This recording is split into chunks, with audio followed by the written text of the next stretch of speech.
यहाँ पर मेरा परिचय देते समय We're more than happy to talk.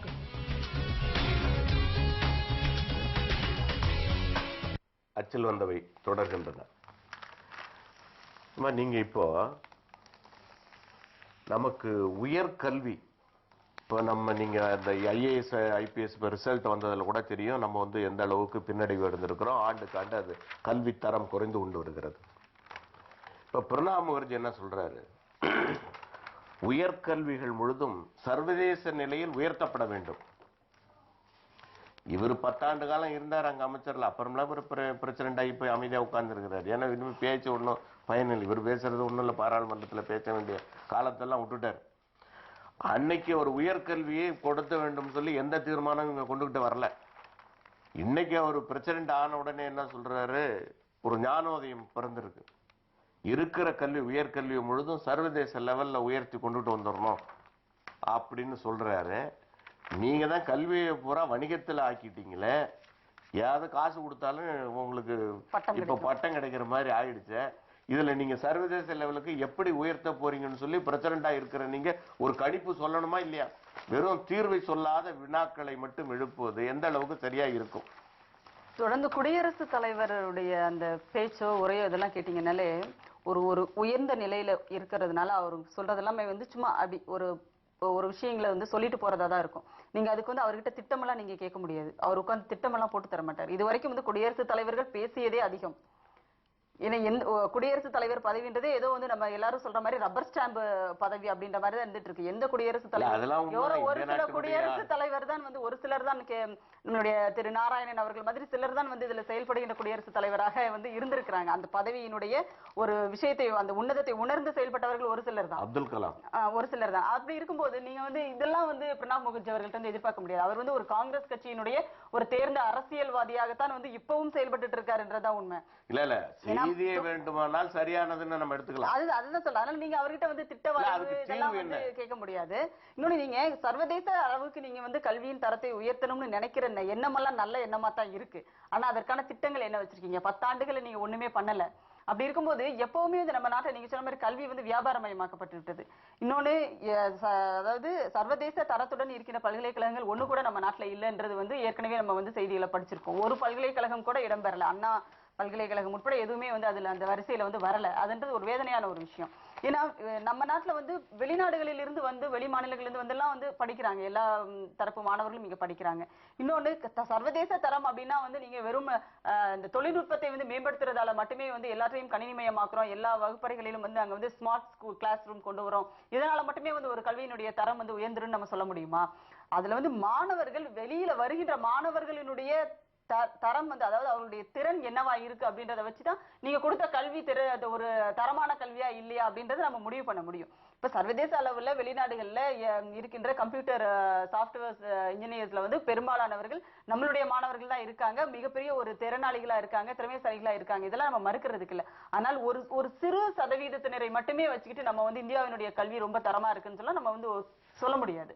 நீங்க அடிப்படையில் அடித்தட்டு மக்களுக்கு என்ன கல்வியை கொடுக்குறீங்க, கீழ இருந்து நீங்க எப்படி அதை பில்ட் பண்ணி கொண்டு வரீங்கன்றதான் முக்கியம். நீங்க அடிப்படை கல்வியே நீங்க ஆட்டம் காண வச்சுட்டு எல்லாத்தையுமே ஆங்கில வழி பள்ளிகளாக திறந்து விட்டுட்டு தனியார் வசம் ஒப்படைச்சிட்டு நீங்க மேல்நிலை கல்வியை நீங்க உயர்த்தணும் அப்படின்னு சொல்றதெல்லாம் நடைமுறையில சாத்தியமில்லாத ஒரு விஷயம். சரி, இப்போ கல்வியை உயர்த்துவது என்பது அவங்க சொன்ன மாதிரி சரியான நிகழ்ச்சி. அதனால வணிகமா போயிடுச்சு. இப்ப இவர் சொல்றாரு, இன்னைக்கு சொன்னா இன்னும் ஒரு 10 ஆண்டுகளுக்கு பிறகுதான் அதை கொண்டுட்டு வர முடியும். ஏன்னா இன்னைக்கு நீங்க செயல்படுத்த ஆரம்பிச்சீங்கன்னா இதுக்கு பட்ஜெட் ப்ரொவிஷன்ஸ் கொடுத்து கல்விகளில் எப்படி சீர்திருத்தம் கொண்டு வரணும் கமிட்டி போட்டு அதுல நீங்க உயர்கல்வி திட்டம் பாடத்திட்டங்களை கொண்டு வச்சு இப்படிலாம் நீங்க செய்ய வேண்டிய காலம் உங்களுக்கு இருக்கு. இதை நடைமுறைப்படுத்த முடியுமா இப்ப உடனடியாக? அதாவது பல்கலைக்கழகங்கள் என்பது தெளிவான ஆட்களை உருவாக்கி அந்த நாட்டுடைய மேம்பாட்டு கொண்டு வரதான் பல்கலைக்கழகம். பல்வேறு கலைகளை பல்வேறு பொருளாதார சம்பந்தப்பட்ட அதுதான் பல்கலைக்கழகம். இன்றைக்கு 500க்கும் மேற்பட்ட பல்கலைக்கழகங்களில் இந்தியா ஒன்றிலும் இல்லை என்பதுதான் வருத்தமான செய்தி. ஒரே ஒன்று 44வது இடத்தில் இருந்தது. இந்தியன் இன்ஸ்டிடியூட் ஆஃப் சயின்ஸ்ங்கிறது கெமிஸ்ட்ரிலையும் பெங்களூர் பேஸ்ல கம்ப்யூட்டர் சயின்ஸ், இப்ப அதுவும் இல்லை. இப்போ திரு முகர்ஜி என்ன சொல்றாருன்னு சொன்னா, சென்னை, மும்பை, புனே, டெல்லியில் இருக்கக்கூடிய IIT, Indian institute of management, Indian institute of technology, இதை மேம்படுத்த வேண்டும்னு சொல்றார். அதை மேம்படுத்துவதற்கு முன்னால ஆய்வு களத்திற்காக அரசாங்கம் மிகப்பெரிய அளவை முதலீடு செய்யணும். உலகத்திலே ஆய்வு களத்திற்காக இந்தியா PhD என்று சொல்லக்கூடிய ஆராய்ச்சிக்காக வெறும் 1,60,000 கோடி ரூபாயை ஒதுக்கி இருக்கிறது. அதாவது $24 பில்லியன்.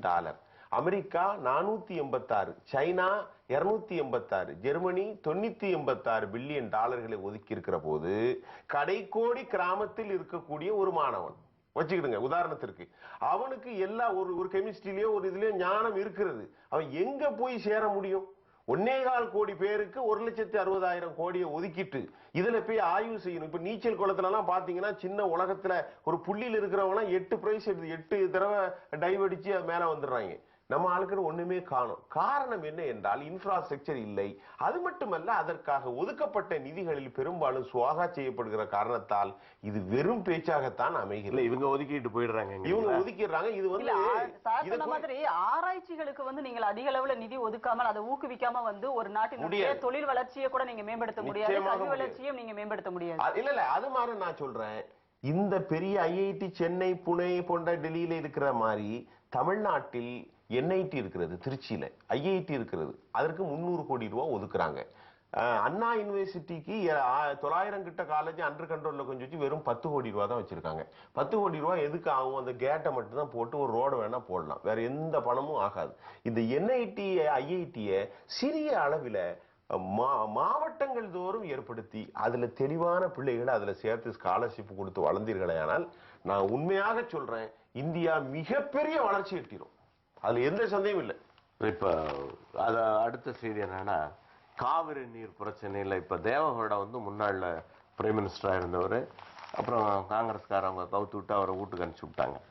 நல்லா தான் ஆட்சி வந்தாரு. அவர் ஒரு வேளை ஒரு நல்ல ஒப்பீனியன், அந்த ஒப்பீனியன் உள்ளவர் இப்ப என்ன சொல்றாரு, காவிரி நீர் பிரச்சனையில ரொம்ப கவனமா இருங்கயா, பார்த்தே நடந்துங்க அப்படின்னு ஒரு எச்சரிக்கை கொடுத்திருக்காரு கர்நாடக அரசு. அப்போ அவர் மனதிலும் கர்நாடகா எடுக்கிற முடிவும் அனைத்து கட்சிகள் எடுத்திருக்கிற முடிவும் அவர் மனதுக்கு சரியாகப்பட்டிருக்கிறதா? தமிழகத்துக்கு உச்ச நீதிமன்றத்தால் கொடுக்கப்பட்டிருக்கிற உரிமையும் அல்லது அந்த உரிமையை நிலைநாட்ட வேண்டும் என்று தமிழகம் வந்து குரல் கொடுத்து கொண்டிருப்பதும் தேவகவுடாவுக்கு எங்கேயோ அரிக்கிற மாதிரி தெரியுது. அது எப்படி நீங்க இதுவரை நீங்க பொது நலன் கருதி பெரிய பிரைம் மினிஸ்டரா இருந்து நாட்டுக்கு நன்மை செய்யறதா இருந்த ஒரு நல்ல கருத்துடையவர் என்று ஒரு கணிப்பு இருக்கு உங்க மேல. இப்ப நீங்க கர்நாடகாவுக்கு இப்படி சொல்லிட்டீங்களே, எப்படி நீங்க அதை பாக்குறீங்க? தேவகவுடா அவர்கள் வந்து இதுவரைக்கும் வந்து தேசிய கட்சிகளினுடைய பிரதிநிதிகள் தான் வந்து பிரதமராக இருந்து நம்ம வந்து பார்த்திருக்கோம். முதல் முறையாக ஒரு மாநில கட்சியினுடைய ஒரு தலைவர் வந்து பிரதமர் நாட்காலில் உட்கார வைக்கப்பட்டது அப்படின்னு சொன்னா அது வந்து திரு தேவகவுடா அவர்கள் தான். அவர்களுடைய அது வந்து அந்த 5 ஆண்டுகள் பூர்த்தி செய்யப்படவில்லை, அதெல்லாம் ஒரு பக்கம் இருக்கட்டும்.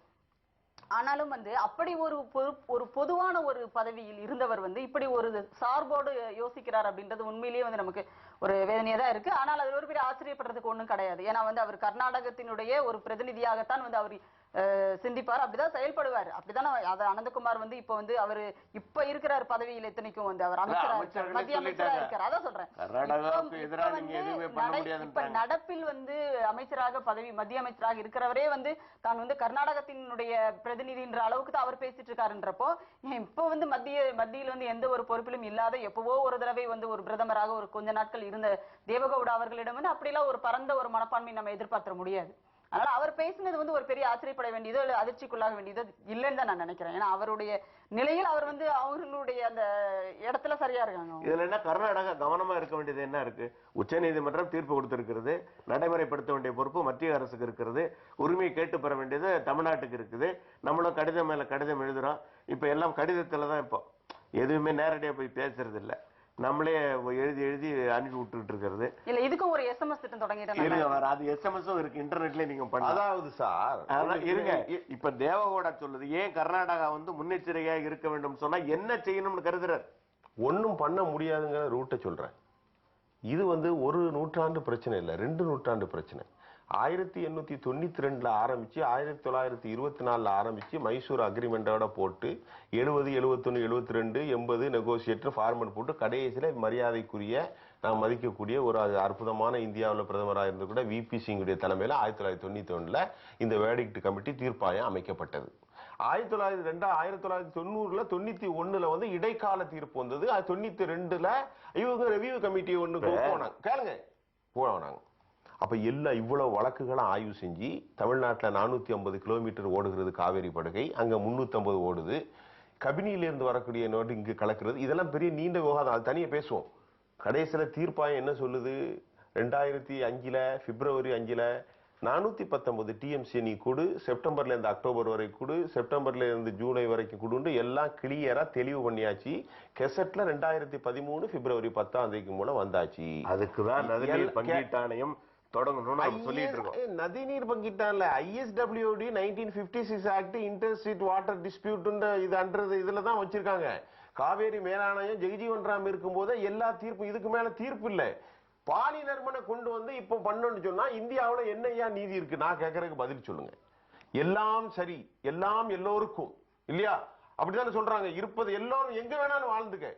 ஒரு அநியாயமான இல்லையா? குடகுல போது கொங்குனி பேசக்கூடிய அங்கிருந்து புறப்பட்டு வந்து காவேரியில் வந்து டெல்டா பகுதிகளை தாண்டி அரபிக்கடல்ல கலக்கக்கூடிய இந்த நிலத்துல 419 டிஎம்சி, 270 டிஎம்சியும் 50 டிஎம்சியும் தமிழ்நாடு 7 டிஎம்சி பிரிச்சு கொடுக்குன்னு சொல்லி தீர்ப்பாணையங்கள் தீர்ப்பு வந்து வேடிக்ட்ல வந்து கெசட்ல வந்த பிறகும் நரிமன் பாலிமன் அவரும் போய் அப்பீல் பண்றதுக்கு ரெடி ஆகி சட்ட அமைச்சர் ஜெயச்சந்திராவோட டிஸ்கஸ் நடக்கிறது என்று சொன்னால் இது இந்தியாவுடைய ஒற்றுமைக்கு இருக்கிற செயலாக நான் தெரியல. ஆனால் இது அநீதி என்பதை மத்திய பிஜேபி ஒத்துக்கிறது. அதுதான் அவங்க சொல்றாங்க. we should follow. என்ன நடக்கிறதோ, என்ன தீர்ப்பு வழங்கப்படுகிறதோ அதைத்தான் நம்ம செய்வோம்னு சொல்லி 450 கிலோமீட்டர் என்னுடைய தாய் தமிழ்நாட்டிலே பாய்கிறது, 350 தான் உனக்கு பாய்கிறது. நீ சிறு சிறு அணிகளே கிருஷ்ணசாகர் அணிகள் எல்லாம் கட்டி வச்சு முடக்கி வச்சிடற. ஆக இதற்கு வந்து இது தேசிய ஒற்றுமை, நேஷனல் இன்டிகிரேஷன், மனித சமூகத்திற்கு எதிரான கொடுமை. தீர்ப்பாணை வந்த பிறகு தீர்ப்பாணை தான் சொல்லிட்டு நீ கண்காணிக்கணும், மேலாண்மை அமைக்கணும்னு சொல்லியாச்ச. ஒரு மானிட்டரேட் கமிட்டி அமைக்க வேண்டியதானே? அந்த மானிட்டரேட் கமிட்டில யார் இருக்கணும்? ஒரு டெடிகேட்டட் பீப்புள், ஒரு சாக்ரிஃபைஸ் ஆளு, தமிழ்நாட்டுடைய பிரதிநிதிகள், மத்திய பிரதிநிதிகள் சேர்ந்து இருக்கிற அளவின் நீரை பங்கிட்டு கொடு. ரைட். அப்ப அடுத்தது இப்ப பாராளுமன்றத்துல இந்த செய்தியை எப்படி அடுத்த கூட்டத்தொடர்ல நம்மளும் எல்லாம் எடுத்து பேசுவதற்கு தயாரா இருப்பாங்கன்னு நம்புறோம். ஏன்னா இவங்க பேசுவாங்க முடிவு பண்ணிட முடியாது. இல்ல பேசிதான் ஆகணும். இல்ல அதுல பேச்சாகணும் நம்ம சொல்லிட்டு இருப்போம். ஒரு நிமிஷம், ஒரே ஒரு நிமிஷம், ஒரு செகண்ட். நம்ம ஆளுகள் இங்க இருந்து போறாங்களே பிரதிநிதிகள், இவங்க பேச வரேன். அது தொடர்ந்து உங்களுக்கு கேள்வி இருக்கு, இருங்களேன். நம்மளை பொறுத்தவரையில பேசுவோம்னு நம்புவோம். ஆனா என்ன, மக்களவையில் குழப்பத்தை ஏற்படுத்தும் எம்பிக்கள் மீது கடும் நடவடிக்கை எடுக்கப்படும். ஏன்னா எப்படியோ இவங்க பேச போறாங்க, எப்படியோ இவங்க கலாட்டம் பண்ண போறாங்கன்னு இப்ப அவங்களுக்கு தெரிஞ்சு ஒருவேளை இதை சொல்லுகிறார்களா? எப்படி நீங்க பாக்குறீங்க? அது இல்ல நாடாளுமன்றத்தில் வந்து அமளியில் ஈடுபடுவதுன்றது ஏற்கனவே காங்கிரஸ் ஆண்டு கொண்டு இருக்கிற பொழுது நீங்க என்ன செஞ்சீங்க?